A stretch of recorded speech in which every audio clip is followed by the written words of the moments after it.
Hello and welcome to A Critical Dragon, where I talk about narrative in film, television, and books. And today I am joined by my good friend, erstwhile Nemesis, and Lord of all evil, Dr. Philip Chase. Hello, Philip.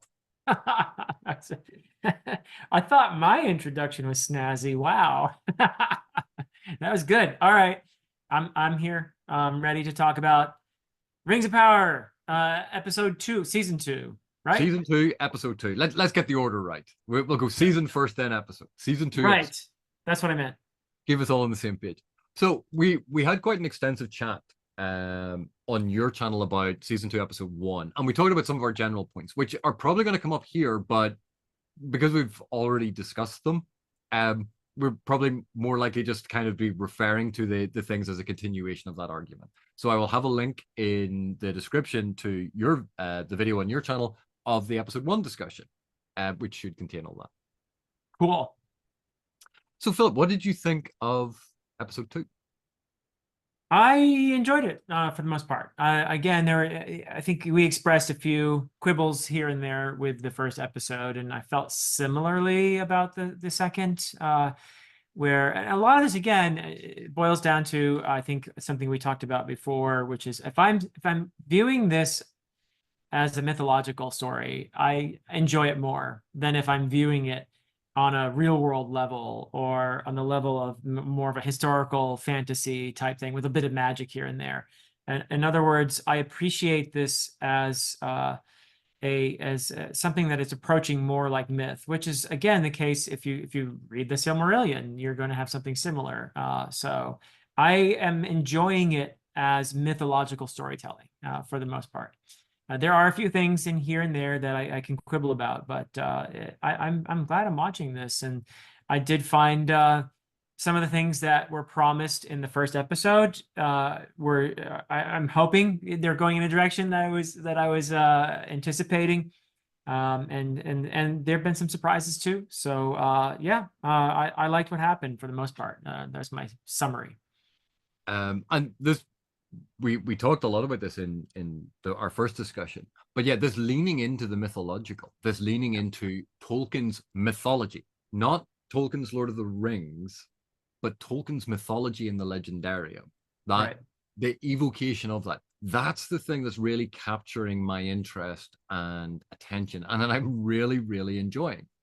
In episode 1, we had that wonderful sequence of the elves gathered to sing round the tree and listen to Gil-galad sing. Here we have Disa and the Stone Singers with a very similar sort of moment with the power of song, the power of words, which is so prevalent in Tolkien. And fraught with symbolism too. Look at the symbolism of all of that. I mean, yes, when she and the others are, what do they call them? The Stone Singers? Stone Singers.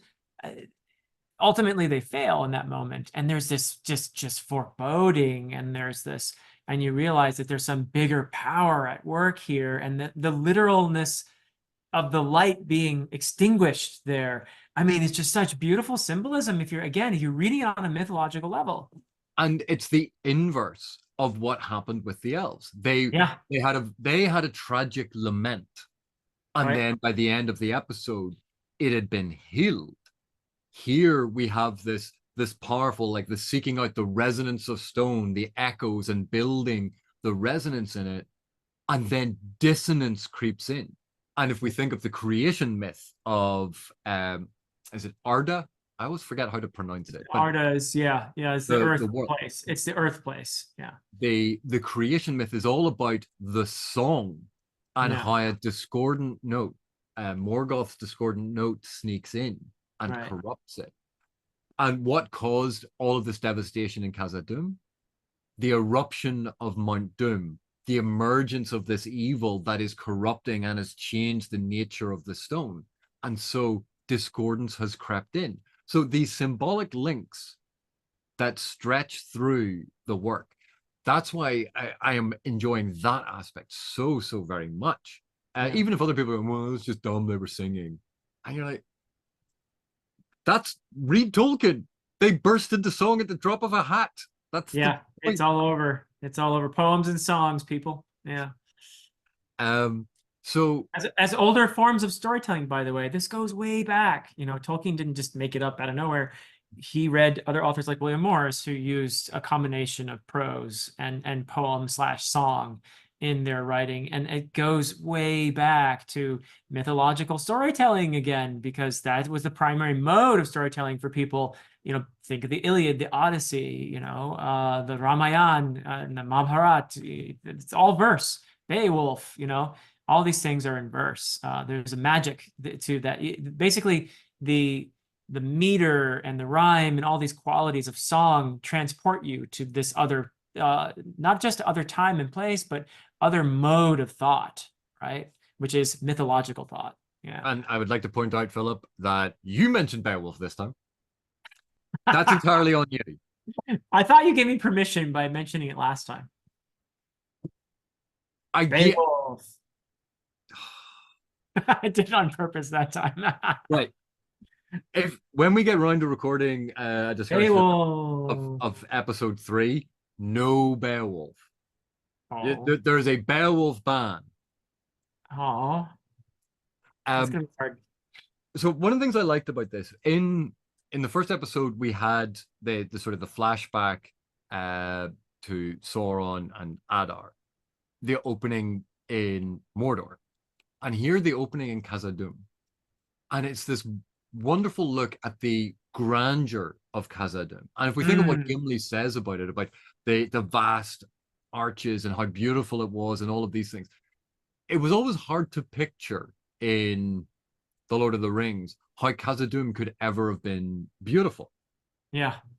And then we have this wonderful, we glide through and we see the sunlight being reflected by the giant mirrors down in to light up everything and to raise these crops and light up the city, that it was a vibrant living city. And just seeing that come to life with that nice tracking sweeping shot in, and that was actually quite wonderful. Although it's not quite as grand and ostentatious as I thought it was going to be. Yeah. I thought it was going to have a lot more gold everywhere. And I'm wondering, is that because of Jackson's depiction of the dwarven stronghold in the Lonely Mountain in the Hobbit films? Interesting, huh? Because Yeah, he went a wee bit overboard. Yeah, you want more bling, in other words. No, I don't want more bling. I was expecting more bling because that is how it was depicted. And yet I think this is much more powerful because it's not about the bling. Okay. And you know, we see Disa and Durin having fallen on hard times, and yet their apartment, as we see depicted, like their living quarters, are still sumptuous because it's not like they took all the stuff away. He already had all of this stuff. It's like, oh, we can't afford anything. You're like, look around, sell something. Yeah, and of course, Durin having to work in the mines, like, and having blisters and getting picked on by the other dwarves. Hey, Mr. Fancy Pants, now you're down here with us, you know. And I had blisters like that when I was 4, you know. And making the joke about him polishing his gems, and you're like, oh, right, little bit of an innuendo snuck in there. Yeah. But again, we see that the gruffness we've come to associate with the dwarves. And how that, so he's fallen hard. So he just goes, yeah, I'm going to work in the mines. But what he had done before, he was still very skillful, but it was a different thing. But now that he's fallen from grace, they're like, we're going to treat you like everyone else. And like they even say, only 13 more hours to go? Like the hardy endurance of the dwarves being emphasized. Key aspect of what Tolkien said about them. Yep, indeed. And the foreboding is something that is effectively conveyed in this, not only through the scene we mentioned with the failure to reopen the shafts through the Stone Singers' efforts, but also with the relationship between father and son. I think that that is, I hope, going to lead to some very, really effective moments in future episodes, because I think a lot of what's going to happen, if we're predicting here, obviously Father Durin is going to be presented with probably a ring, I'm guessing, and that is going to create some huge issues, which are being set up, I think, rather nicely with the tension and the rift that is currently in place. And you had mentioned about the symbolism. So that initial where Khazad-dûm had erupted, the announcement of evil returning to the land in grand fashion, Right. leading to the crushing of the light in Khazad-dûm. And it's not just that light went out, it's that it was crushed.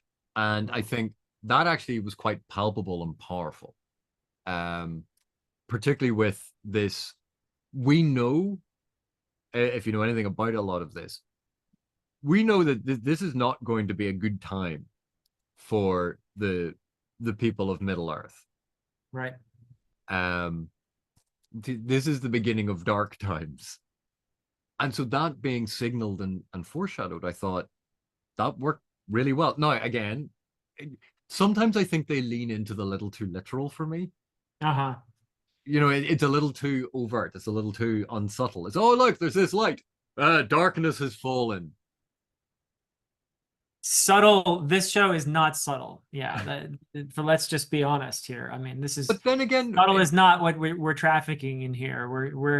We're looking at big and grand and symbolic and mythological. Yeah. Yeah, and I was about to say, and that's not entirely the show's fault, because that's myth is very rarely subtle. Right. Like, myth is in your face. It's these big stories where sometimes things happen and you go, well, that makes no sense. Well, if you think about the symbolism, oh yeah, suddenly it makes sense. You're like, right, here's the sword that's going to save the day, and just in case you didn't realize it was important, we're going to shine a great big light from heaven on it. So yeah. But there was an interesting thing, just kind of roughly moving to this, when we move back to Galadriel, and she and Gil-galad are talking, and they're talking about these prophetic visions that Galadriel's having. She has quite a horrific vision of Celebrimbor. Yeah. Like, that was in a place of beauty and solace and tranquility, but also sadness and poignancy. That living graveyard, of remembrance, where she's speaking to her beloved, or the image of her beloved brother. Celebrimbor appears and is pierced and killed by these seeds that she planted. Yeah, it gives a slight twist to the term tree hugger, doesn't it? The Ents aren't in it yet. No. But she sowed these seeds. Yeah. She introduced Halbrand to Celebrimbor. She is, again, not subtle. Yeah. And it is going to lead to Celebrimbor's demise, his downfall, in a terrible fashion. Like, this is portentous. It's not just his death, but his participation in the creation of something terrible. Yeah. Yeah. Through it must be said also, it's not entirely her fault. I mean, he is, let's say, a little bit enamored with his own work. He's a bit vain, perhaps. Well, again, pride, ambition. Yes. He hates just being a scion of Fëanor. Right. He wants to surpass Fëanor. He wants to surpass the Silmarils. Right. And there's a balance between having some ambition, a drive forward, the desire to do better. That's one thing. But overwhelming pride and ambition at all cost, where it takes over. And again, that lure, that insidious and seductive lure, which obviously we'll come to later on. But we have Galadriel having this vision, and she's speaking to Gil-galad about it, and he's saying that he's having them as well. They're both having bad dreams. Yeah. And it's seeing into the unseen world. Yeah. It was something from season 1 that was talked about. It's something that was actually referenced in episode 1, where this was Sauron's plan, the blending of the seen and the unseen. These rings seem to be able to do this. This is part of their power. They are straddling the divide between all of the different elements of creation on Arda. And I thought it was interesting that we always think of the One Ring as somehow very, very different. Because it's evil, it's powerful. Sauron created it, but the Elven rings are of the same kind. Even though Sauron didn't corrupt them, it's not just Sauron's corruption that is the danger, because power. It has some extra secret sauce in it, but ultimately, the Elven rings are of the same kind. They are of the same power. They are doing very similar things, not the same, similar. Right. And so seeing that as that connection being emphasized, which is not something I had ever spent a lot of time thinking about, because I always saw the One Ring as being very different. And yet when you think about it, no, they are all these rings, they are the rings of power. What's interesting here is that power can be life-sustaining. And that is what the Elven rings ultimately are, is life-sustaining. They prolong the elves' presence in Middle-earth. And at the same time, though, you see a negative side to life-sustaining. Look at the ring wraiths. Yes, their lives are extended, or Gollum, his life is extended. Or that's Bilbo, like too little butter spread over too much bread. Yeah. Extended but stretched. Right. So I think it's interesting how there's a positive side to this of being life-sustaining, and power is that. It has the potential.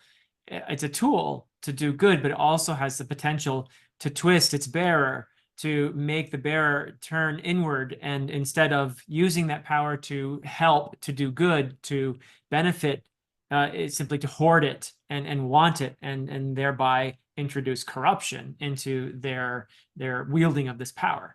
So I think that's interesting, and they're doing a good job of exploring this, again, very Tolkienian theme here.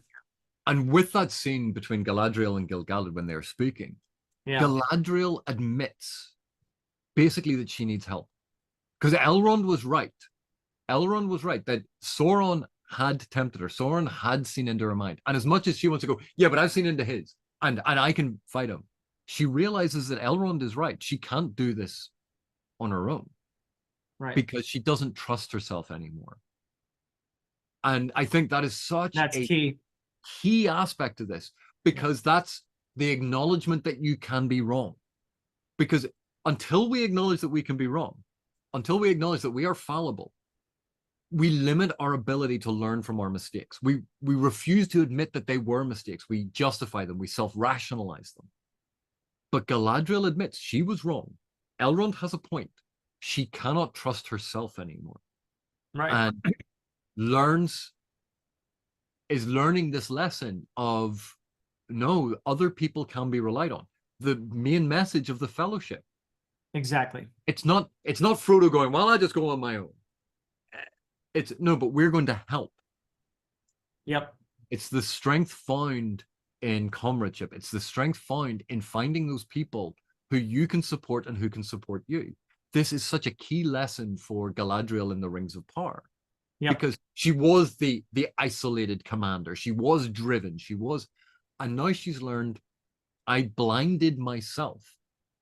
And if we are blind to our own flaws, we have to rely on other people who can see more clearly. You as an author, you create a beautiful work in the Adan trilogy that you wrote, but sometimes having an external set of eyes, oh my goodness, can reveal to you elements, and you go, oh, well, I see I hadn't seen that before. Right. That's what I think we're seeing here. That's so true. It's all over Middle-earth. Look at all the solitary figures hoarding power to themselves. Ungoliant, Morgoth, Sauron. Look at that. Gollum. There's a consistent message here that isolation and hoarding and Smaug, all of them, it's a consistent message of trying to hoard power and keep it for yourself. It leads to corruption. Whereas fellowship, sharing your burdens, getting the benefit of your friends, helping you along, that's what leads to good. And acknowledging in humility your dependence on them, which is exactly what Galadriel does finally with Elrond.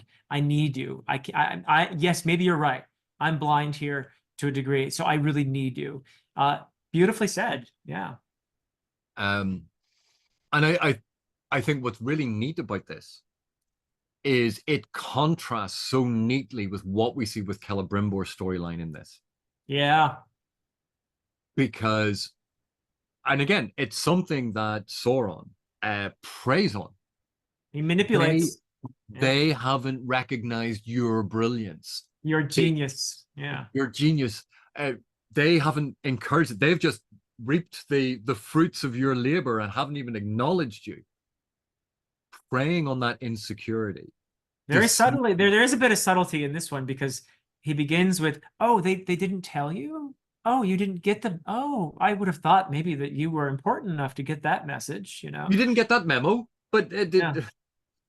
So he automatically feels excluded, and by isolating Celebrimbor that way, Sauron more effectively, or Anatar more effectively manipulates him. We're gonna have to pause for a second because a thunderstorm just started, and lovely. I need to go and let a cat out because the cat is freaking out in this room. Sorry about that interruption. Where were we? Celebrimbor? Yes, Celebrimbor, and his being manipulated by Sauron by isolating him, appealing to his vanity, his arrogance. Yeah, that's where we were. So there are two storylines that I think work really well next to each other. One is Galadriel and Elrond, and the other is Celebrimbor and Halbrand. Right. Or Halbrand, Sauron, Anatar. Yes. Anatar. I think those two are really nice mirrors because Elrond has his pride. Elrond goes, I was right, you were wrong. And again, it's when he speaks to Círdan, Elvish Jesus. And Círdan basically says to him, but if your friends are blinded to something, right, you help them, you use your sight to help guide them. Right. And again, this movement toward who Elrond becomes. This is the beginning of his steps of wisdom, his steps toward being the leader that we know, the wise elf that we know. Learning from Círdan, learning that it's not about being right. Again, the emphasis on helping your friends, helping support them, helping guide them. If you can see clearer than them, help them see what you see. You don't point at them and go, you're wrong. So we have that he initially refuses to aid Galadriel, and there is pride in that rejection. There is arrogance in that rejection. Because I was right, you were wrong, you went and did the thing anyway. Nah. It's Sauron there, isn't he? Yeah. But by talking to Círdan, he gets that insight into himself, that he was judging them instead of trying to help them. Right. And he has that moment of self-reflection. He has that moment of change. He recognizes that he has made a mistake. And I think this is so key to all of this. Sauron doesn't admit that he is wrong. Sauron doesn't admit that he has made a mistake. He just, I'll go about this in a different way. I'm still trying to do the same thing. That one didn't quite work out. Let's try this one.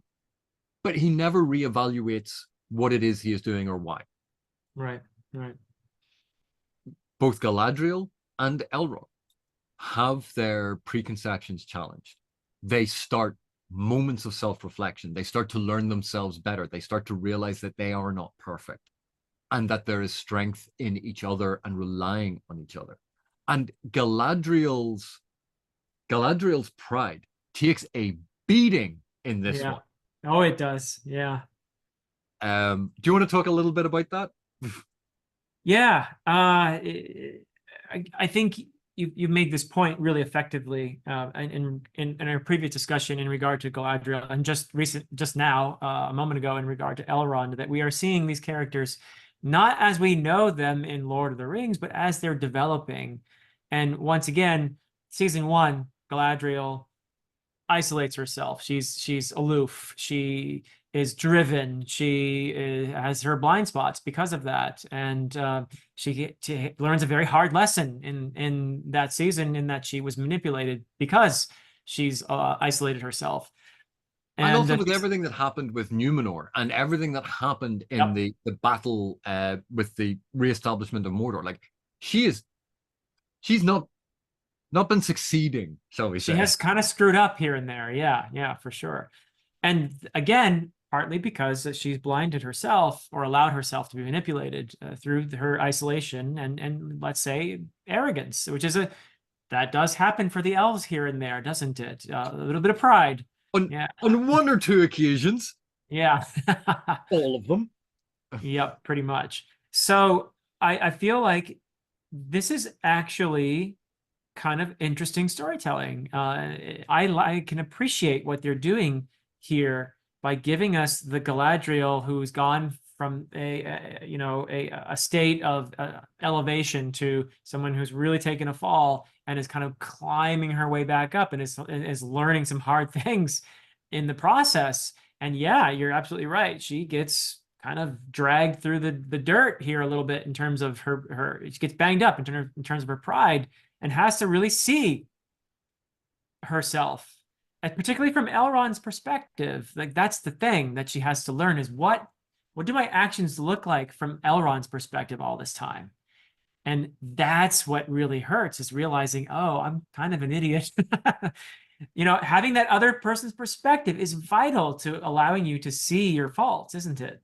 And that's it, because she's looking at everything that she did. But I have done the right thing every time. Like with every decision, I wouldn't change all the. How am I wrong in any way? Right. And she listens to what Elrond has to say. Finally. What we had in episode 1, what we've now had in episode 2, she's actually been listening to it, and she goes, you know what? He's got a point. Yeah. But with this, she is still Galadriel. She is still this commander. To have Elrond placed above her in the command of this mission, and she's like, that I think is really important for her. Yeah. Because this is confirming, and it is hard. It is hard to deal with that. And that's when she realizes how much arrogance she actually had. The idea that Elrond could command this? No, but why would Elrond command this? This is her getting that reality check and realizing quite how many assumptions, biases, her level of arrogance and pride. She was unaware of this until this moment. She couldn't see it. Oh, Elrond, thank you for joining my mission. And Gilgalad's, your mission? No. You're going to be joining Elrond's mission. Thank you. Ouch. And, but even in that, like where she had said, it's going to be great. I think this is going to be fantastic. And now she suddenly realizes, oh no, but you're going to be joining it. And she's like, huh? As if this is terrible. Why am I not in? And it's that knowing that that's how Elrond felt. She's been placed in the position that she would have placed Elrond in.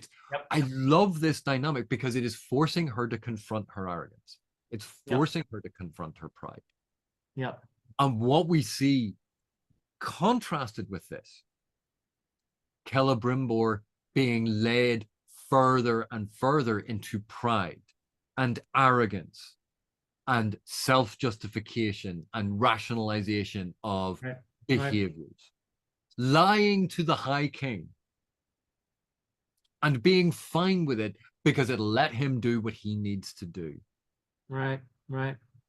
So powerful, seeing how we can fool ourselves. And this is what I was saying in the previous discussion we had. How they went about having Sauron deceive Celebrimbor is so different to how I imagined it. I imagined Anatar arriving and going, I am from the Valar and I'm here to teach you. Oh, wow, this is amazing. And not having any insight. But here, turning up as Halbrand. Right. Who he's been told not to treat with and has wormed his way in, snuck in, convinced Celebrimbor to take pity on him. And then go, yeah, well, I'm not actually a man. I am Anatar Dun, dun, dun. and putting on this over the top, melodramatic, high With the operatic. flames, the operatic. Yes, good. I like it. Yeah. It's I'm gonna sink the entire room into darkness, and then the flames will start, and then I will stride forth, and there will be a heavenly vista behind me. Right. Like this is like playing in to the grandeur of religion Yes. because he is one of these spirits. He Right. is, for all intents and purposes, an angelic being of power who Celebrimbor's people worship. Mm. And that imagery, that power on display, and Celebrimbor sinking to his knees and going, "But I've beheld your true form." And we're like, no, you haven't. That's not what he Right. looks like. He's a shapeshifter. But the deceit here is not, oh, he didn't know that Anatar was a different form of blah blah. Right. It's a very different deceit. Well, the deceit is you're actually my equal, Celebrimbor, and we're going to be buddies, and we're going to do this together, right? So he's elevating Celebrimbor in his mind to you are the genius that you really want. You are Feanor's, not just his descendant, but you are going to outdo Feanor here. That's where the deceit is. That's how he manipulates him. So that was a different twist. I did not expect it to happen this way either. Yeah. And in all honesty, that feeling that I had at the end of episode 1 about Halbrand turning up, I actually liked how it played out here. Uh-huh. Yeah. Because this was not the way that I envisaged it. This was not how I thought that I thought they would just get rid of Right. Halbrand, have Anatar arrive, and be this beautiful presence who was going to deceive Celebrimbor. I thought Right. this was a much more interesting way to connect everything up and show how willing Celebrimbor is to betray his principles, to betray his people, Right. betray his oath. Yeah, I actually think that having made the decision to go this way, they had to lean into it big time. Like it would have really been awful if Sauron had turned off the lights and then he, you know, came back with the lights on and he had a blonde wig on. It was like, ta-da! They had to really lean into this and make it mythological with the flames and everything else, and give the sense of awe and absolute wonder here, and with the majesty of Sauron, right? Because he has, as you said, that is part of what he is. He is an angelic being. So I'm glad okay, first they decided to do it this way, fine, but I'm glad they leaned into it the way they did because that made it more effective. And what really sold it to me was Celebrimbor's fear Yeah. and awe. Like there's awe, there is wonder, but we forget Right. that part of awe is very close to fear. True. And falling to his knees because he is beholding an angelic being. Right. This is part of where the elves came from, like being on the blessed isle, having access to these and these spiritual beings who they worship, they know they have communed with. And here in Middle Earth, this very mundane reality, this angelic being stepping down to be there. This is part of legend come alive. Exactly. And that overawing of him, and then the flattery that he speaks. This, you're going to be better than Feanor. Your work is genius. I am here to help you. Right. And even when he says like Gil-galad doesn't want you to know these things, but I trust you. Temptation. Yeah. That all of this is, and I think it leans very heavily into a lot of the Catholic influences in Tolkien's writing. Oh, absolutely. Yeah. Like we're seeing an articulation of that and making it much more visible, I think, for people to see. Yeah. But I thought this was just a wonderful counterpoint to the journey toward wisdom we are seeing with both Elrond and Galadriel. And Gandalf too. I think that's where it's heading. Assuming he's Gandalf. He gets a very hard lesson near the end of this episode, doesn't he? I mean, with the thread where they're being pursued by the I don't know exactly. They have some disease that they want cured, and they're being told that if they bring in the Istar, then they'll be helped by this. Is he a blue wizard? Is he one of the blue Istari? I don't know. The guy we haven't figured out that, but by the end of episode 2 anyway, which is all I've watched. But Gandalf slash the Stranger is he's got all this power he doesn't know how to use, and he's terrified of it because he doesn't want to hurt. And he is, in fact, very much at the end of this episode in the position of not only trying to get rid of their pursuers, but everybody's been blown away here by this display of power, which is obviously not under his control. And so again, I like that the underpinnings of this pride goeth before a fall, right? And the lure of power, the lure of ambition, all of these things are so central to the storytelling that we're seeing here. Yep. And even with I had mentioned this to you earlier on, that I'm wondering if they're going to have, I think in Rune it's the Blue Wizard storyline, and one of the notes that Tolkien had was one of the Blue Wizards created magic cults. The other Blue Wizard opposed him. Right. And so you had sort of one become kind of evil and one oppose him. And then Tolkien kind of changed his mind and said, oh no, they did stuff in Rune to stop Sauron. And he never worked it out. Right. We don't have a lot of details. Yeah. We don't have a lot of details. We don't even have a definitive storyline of what occurred. But I'm thinking they're using that storyline of the rise of these magic cults, power that maybe mortals shouldn't have. Because remember, the Istari eventually in Tolkien's writing are not mortal. Right. We don't have wizards wandering around who are ordinary humans. Right. And the ones that try and access this power, the Witch King of Angarak, we see that, again, reaching for power that shouldn't be theirs is corrupting. But if this is the storyline, I have a sneaking suspicion the two most famous wizards from Tolkien's work are Gandalf and Saruman. Right. I have a sinking suspicion that the Stranger is going to be confirmed as Gandalf. And I know that you're fine with that, and I'm not. I do not want it to be Gandalf. I want it to be a blue wizard. But the other one, the one that we see with the white and dark beard, who resurrects the Moth Lady from season 1. Right. I'm thinking he's giving me a lot of Saruman vibes. Interesting. Okay. Yeah. And we know that when Gandalf the Grey fell and was disembodied, was incorporated, right, he returns as a new figure because the passage of time is different in the spirit form. And he has learned and relearned different things, and he comes back. And when he initially comes back, he doesn't have his memory. Right.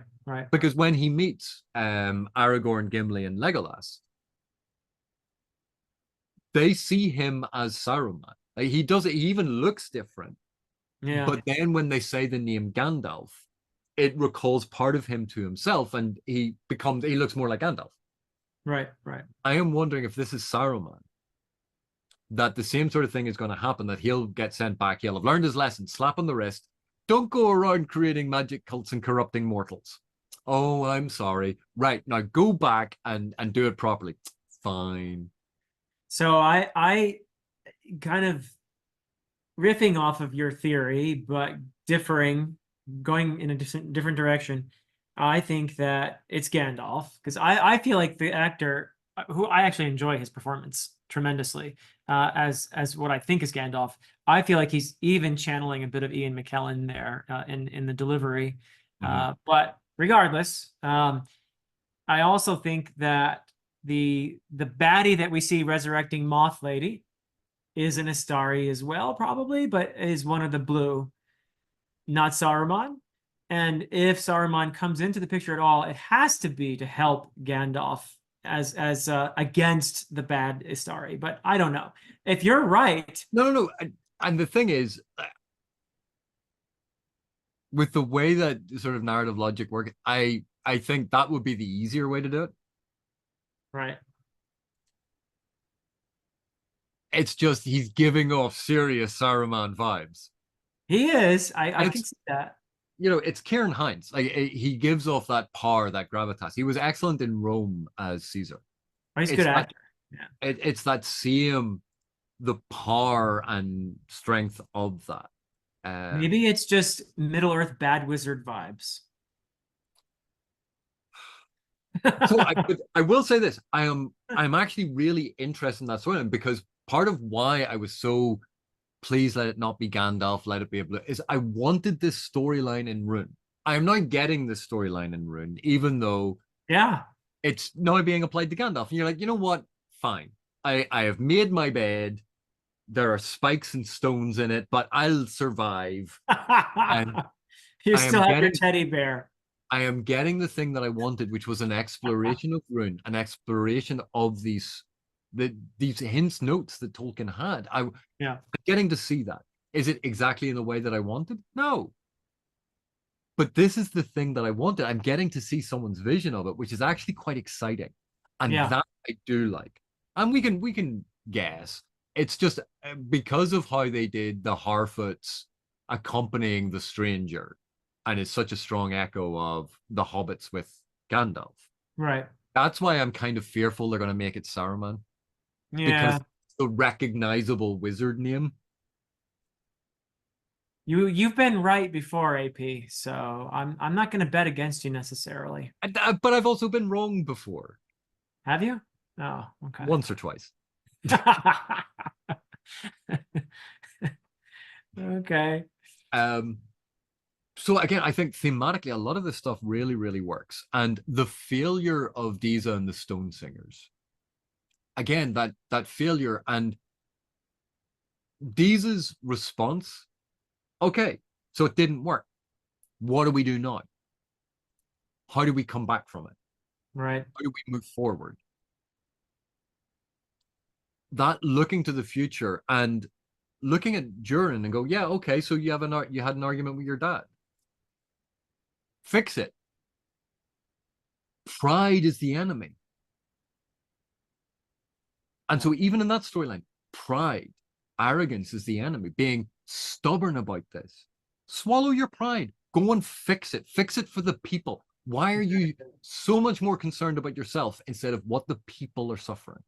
Yep, exactly. Yeah.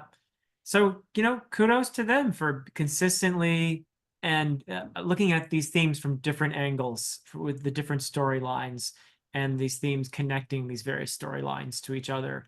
I do agree that plot-wise, the thread with the stranger and Nori and etc. is removed from the others in some way, but thematically, it's very much connected, and I like that. There's a beauty to that, and I think eventually it will come back to, or it will eventually converge with the other plot lines. Yeah. So just to sum up a couple of these points, Durin learns humility because he's had his hands being blistered and because of using the pickaxe again. Yeah. He's lost his position and he's learning humility and then being confronted with Disa basically saying, like, you need to sort this out with your dad. And realizing how prideful he's been. We've had Elrond and Galadriel both being confronted with their own arrogance and trying to learn humility, trying to learn a new way forward. We have Celebrimbor being confronted with his arrogance and not learning any humility. Well, having it fed, really, yeah. And like in his defense, I loved we had that one tiny little moment where he has the special script made of mithril that shows up in Moonlight. Yes, yes. I can't remember the name of it. It's just temporarily escaped my head. But seeing that where he goes, yeah, I've just invented this, and again that sort of being justifiably proud of an achievement. Sure. But the danger of that, of not being humble. Yeah, yeah.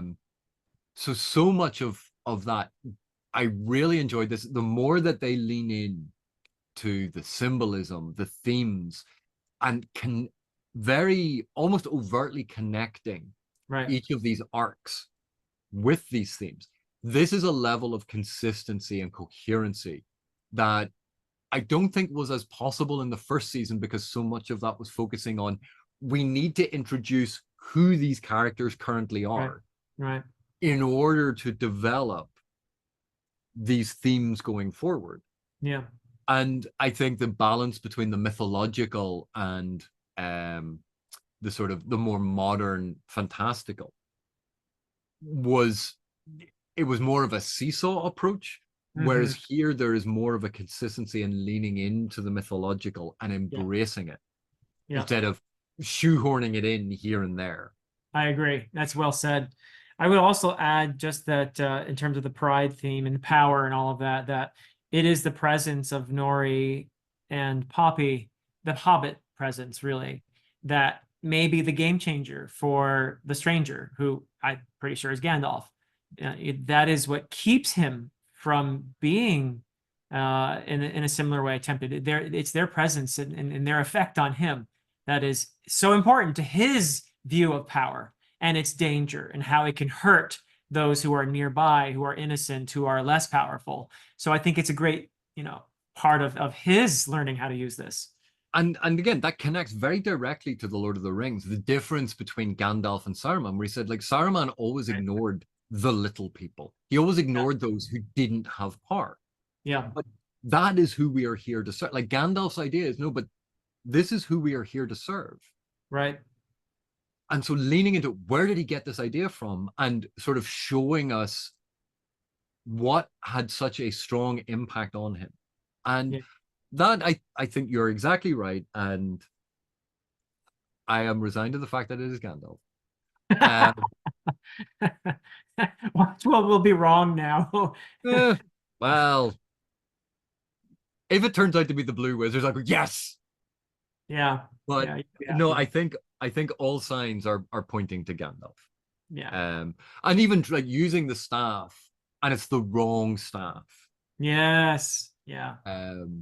But the focus of his power, a way to limit and control his power, because unchecked power is dangerous. Yep.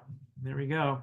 Like, it's so much of this. Although I have to admit, the giant whirlwind appearing, and I was like, that's a bit malazan. Oh yeah. Nice. I like that. Huh. Yeah. But yeah, so for me, I'm really enjoying this. I'm really enjoying the connections between the storylines this time. I think they're doing that much better. And these are the storylines I'm most interested in: Galadriel and Elrond and Celebrimbor. Like that, I'm really fascinated by that. That's a part of Tolkien's world that I wanted to see. And some good dynamics too. Yeah. And Durin and Diza, just how they enact those characters, the humor and the love, and just how they portray them on screen, it makes watching them so enjoyable. Yeah, that I agree. I think those actors are just knocking it out of the park. I love watching Durin and Diza. And that's what endears that storyline to me. The exploration of Rune, like once they get out of the desert and actually like meet some people, and they're not just wandering around in the desert, it might become more interesting. It's not my favorite storyline. Right. But again, and you've pointed out, I do have a bit of a problem with how they'd initially decided on the Irish accents for the Harfoot. Yeah. And that, I have to admit, that is something that always sits at the back of my head, and it's a constantly it's uncomfortable. I accept it now. I don't like it. Right. But that is even showing signs of going somewhere interesting, even if it's not connected to the storylines that I really want to explore. Yeah. Well, hopefully there'll be more connections, and they'll keep it going forward. I'm excited to see episode 3. But was there anything else about this episode that you wanted to talk about, or? No, I think we're good. I think no doubt we missed a bunch of things, but I am very satisfied that we had a good discussion. So as usual, I enjoyed myself thoroughly. Thank you for having me over. Well, thank you for being here. Thank you for the discussion. And for those of you still watching, thank you very much for watching. Thank you for your continued support, and I will see you in the next one.